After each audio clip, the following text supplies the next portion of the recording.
What up mga solid subscribers, no? So ngayon guys, no, continuation po ito nung kay Yana, no? So grabe po talaga yung nangyari. Akala ko kasi guys is matatapos na po talaga, no? Pero hindi pala guys, no? Kasi pinatawag ko po pala siya ng LTO. Dumating pa sa point na gano'n. So tara, panoorin natin to guys, no? Yung regarding po dito sa LTO, no? Na pinatawag po si Yana, no? Tara.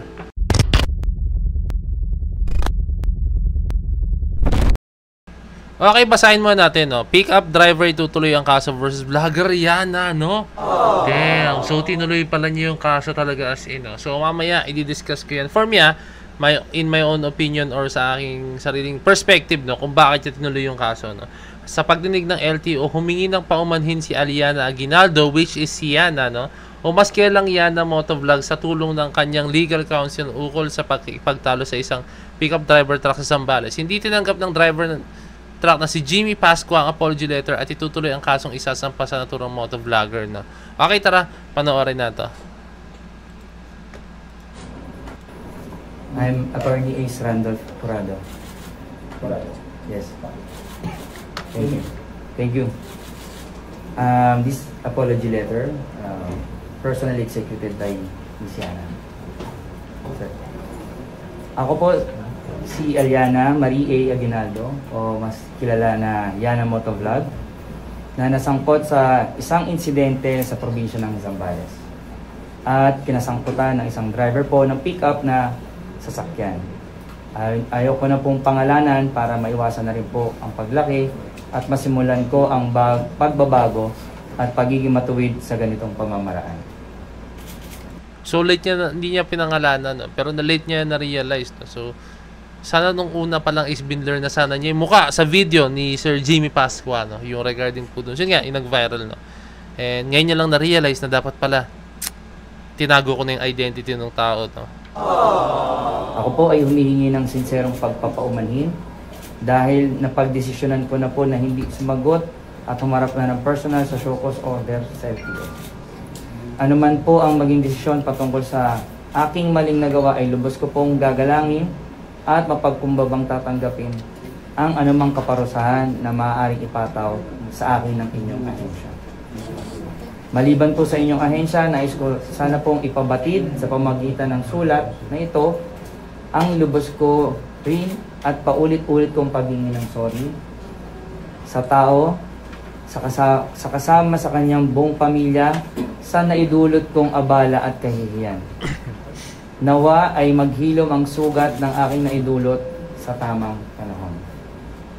At sa lahat ng iba pang tao na nadamay, nasaktan o nagkaroon ng masamang epekto sa kanilang buhay, ang aking naging asal at kasalanan, patawad po. Ako guys, personally, no, I think kaya tinuloy ni Sir Jimmy Pascua yung itong pangyayari na to, no? Tama ba, Sir Jimmy Pascua, no? Baka magkamali tayo ng banggit ng pangalan, no? So, ayun guys, no? Kasi, for me, dahil, syempre, alam na, guys, no? Marami rin po talagang nang babash or syempre, bumabatikos kay Yana, no? Pero meron pa rin, believe me, guys, no? Meron din mga taong bumabatikos kay Sir Jimmy Pascua, no? Akala niya siguro is matatahimik yung buhay niya since alam niya kay Yana lahat. Pero meron pa rin po mga taong umaatake. For me, tingin ko yun yung nangyayari, no? May umaatake rin kay Sir Jimmy Pascua. So, hindi siya sanay dun, no? And, kaya, tinuloy niya, no? Kasi hindi matatahimik yung mga tao hanggat di nila nalalaman ng katotohanan and kung sino po yung nasa tama at kung sino yung nasa mali, no? Alam ko po na hindi sapat ang sorry. Ngayon ay hinaharap ko ang kinahinatnan ng aking nagawa. Ang aking buong pamilya, lalo na ang maliit kong kapatid ay nadadamay. Samut-sari, kaliwat kanan ang mga insulto, negatibong komento at pagbabanta sa seguridad ng aking pamilya. Okay guys, no, post ko lang to, no? Kasi naalala ko nun before, no, yung sa mismong video po, no? Kaso binura na po niya ngayon yung video. No? Isa pa yun guys, yung video gusto ko rin po i-discuss, no? Kasi alam mo yun, hindi niya agad binura eh. Sana, di ba, binura na po niya agad. Like, alam niya maraming mga negative feedback, marami na mga nagsasabi doon, sinishare na, no? Pero ang nangyari kasi is hinayaan niya lang po, no? So I think sa aking nakikita, no, kasi kita na rin po yun guys eh. I'm pretty sure guys, sa dami ng followers niya na monetize na po talaga yung kanyang video, no. So I think Hindi ko alam yung kalakaran sa sa Facebook pero sa YouTube may idea ko. Since nag-YouTube ako, 'di ba? Sa YouTube kasi is ganun, no? Like kunyari, 'di ba? Kumikita ka sa every views, no? Every views, no? So million yung pagkakatanda ko, para nasa 30 million views ba? Basta halos lagpas ganun na yung views 20 plus million views na rin po, no? So ang laki nun, guys, sobrang laki na. Pero alam mo yun, ang laki nung kita rin nun, guys. Baka hindi yung nakikita ko. Baka syempre kita na rin yun, 'di ba? Sayang na rin, 'di ba? So ayun lang yung nakikita ko doon, no? Baka kaya hindi niya binura agad, no? And isa pa nakita ko rin, guys, sumasagot po talaga siya sa mga nagko-comment doon, no? And ang tapang niya po talaga, guys, no? Sayang lang hindi ko na screenshot na yung mga, ang tapang niya, sumasagot talaga siya rin, guys. Parang hinahamon niya pa po yung mga viewers doon, no? So I think hindi niya rin kayo siguro ina-expect na lalaki ng ganito po talaga yung issue, no? Ako lang may pagkakamali, pero kasama at nadamay sila sa pagdurusa na nagawa ko. Kasi, ito ang pinakamasakit na katotohanan at leksyon na hinaharap ko ngayon. Kasi syempre pag may ginawa kang mali, damay lahat yan, kahit family, kahit pamilya mo or kung sino man, basta mga malapit sa iyo, no? 'Di ba? Mispong si si JVRs ito, nadamay na rin po, no? 'Di ba? Nadamay po siya sa nangyari na. Even though alam natin na nakasama lang naman niya sa isang event si Sir JV Ejercito, no? Hindi naman to the point na talagang super duper close sila, no? Sa pagkakalam ko is nakasama niya lang sa isang event and may picture po sila, no? So nadawit po yung pangalan po ni Sir JV Ejercito. Ang paliwanag ko sa aking panig ay gagawin ko sa tamang lugar at pagkakataon. Ito po ay para hindi na humingi ng simpatya, kundi magsilbing aral sa iba pang maaaring masadlak sa ganitong sitwasyon. Nawa ay hindi na maulit pa at gayahin ang aking maling nagawa dahil mabigat sa pakiramdam, mahirap bumangon at nakakadurog ng pagkatao ang ganitong kasalanan sa iba. Kaya ngayon, ang simula ng pagbabago at pagbawi ko sa aking sarili sa loob ng aking tahanan kasama ng aking buong pamilya. Muli, lubos pong paghingi ng paumanhin ng aking batid at pasasalamat sa anumang konsiderasyon at pag-unawa ng inyong maaaring maibahagi sa akin. Kumagalang, Aliana Mariana A. Aguinaldo. Thank you. Okay, no? So, for me, guys, I think, no? So, wait lang, may dito mo tayo isa, no? Okay, no? So, ito po, guys, no? May kita nyo rito, no? Wait lang.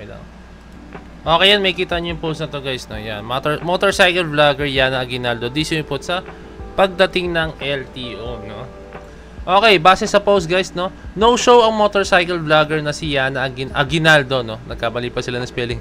Nakilala rin bilang Yana Motovlog sa pagdinig ng Land Transportation or LTO, no? Ngayong Martes, May 6, no? Kaugnay ito sa pagkakasangkot niya sa viral road rage incident sa Zambales, no?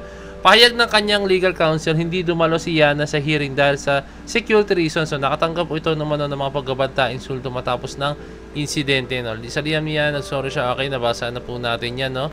Handa siyang tanggapin. Dahil dito, inutusan ng LTO siya surrender ang kanyang driver's license at dali ng kanyang motorsiklo susunod na pagdinig sa Huwebes, May 8, no? Okay, okay. So, ayun po, guys, no? So, nakatanggap pala siya ng mga, like, mga threats or kung ano man, death threats or kung ano mga pagbabanta, no? So, kasi, I think, natakot din siya kasi alam nila, pupunta sa LTO si Yana. So, hindi natin alam, no? Kasi minsan yung ganyan, yung mga threats, no? Hindi natin po alam kung totoo or hindi or troll lang, no? Pero, syempre, nakakatakot pa rin siya, no? Kahit ano mangyari, no? Nakakapag-ano pa rin siya, no? Pero, for me, ulitin ko sa inyo, this is just my own opinion po, no? I think kung dumalo si Yana doon, baka pwedeng merong ibang storya na mangyari, no? Like, kunyari, Sir Jimmy Pascua, pag nakitang sincere talaga si Yana, no? Baka patawarin po niya, no? Si Yana, no? Baka hindi na dumating sa point na magkakaso Sir Jimmy Pascua, no? Kasi dumating sa point, guys, kakasuhan talaga, itutuloy po talaga yung kaso, no? So, baka mag-iba po yung storya, no? So, maraming pwedeng mangyari. Pwedeng hindi, pwedeng oo. Pero alam mo yun, mas okay nang at least sana tinry mo, no? Pero yun nga, ulitin ko sa inyo, baka po talaga, yun nga, may mga death threats sa kanya or what, natakot na rin po siya, no? Dahil para sa kanyang seguridad po, no? So, ayun lang. I hope na maging lesson po sa ating lahat to, no? Huwag tayo maging basta-basta po sana sa mga ginagawa natin, no? let's be mindful po na sa mga actions natin. Kasi lahat po ng actions natin is may madamay po tayo na. Like, kunyari, ang action ng isang individual ay maaaring makaapekto po sa kanyang pamilya. No? So, yung action na ginagawa mo, magre-reflect po sa kanila yan. Ay sabihin na yung mga tao, ganyan ba pinalaki ang tao na yan? No? Ganyan ba siya pinalaki ng kanyang magulang? No? So, kaya kailangan maging mindful po tayo. No? Sa umpisa, I think hindi mag-i-impact sa inyo yan. Pero pag tumagal, pag napansin po ng mga tao yan, pag may nakakita na po niyan, no, is talagang hindi mo makakalimutan yung incident na ganyan. Like, magiging bangungot po talaga sa inyo yan. No? Like, yung kay Vitaly, di ba? No? I think hindi niya, yung foreigner si Vitaly, I think hindi niya nakala na ganun katindi yung kung paano ang trato ng Pinas sa mga ganung klaseng pagtrato sa atin ng mga tao, no, like foreigner like Vitaly, no, and ayun, natikman niya ang hagupit ng Pilipinas, no. Diba? So ayun lang, sana magkaroon pa po tayo ng mga panibagong galaw, no? Kasi pag halimbawa magtuloy-tuloy si Yana na hindi talaga siya sisipot dito, no? Baka kung saan pa po ito umabot, no? So abangan natin, guys, abangan natin yung mga susunod pa na mangyayari, no? So stay tuned lang palagi, no? Kindly like, subscribe, and kindly ring the notification bell pa rin po, no? Para lang nyo po pag ako'y nag-release ng bagong video. So this is Point signing out. Peace. Bless you.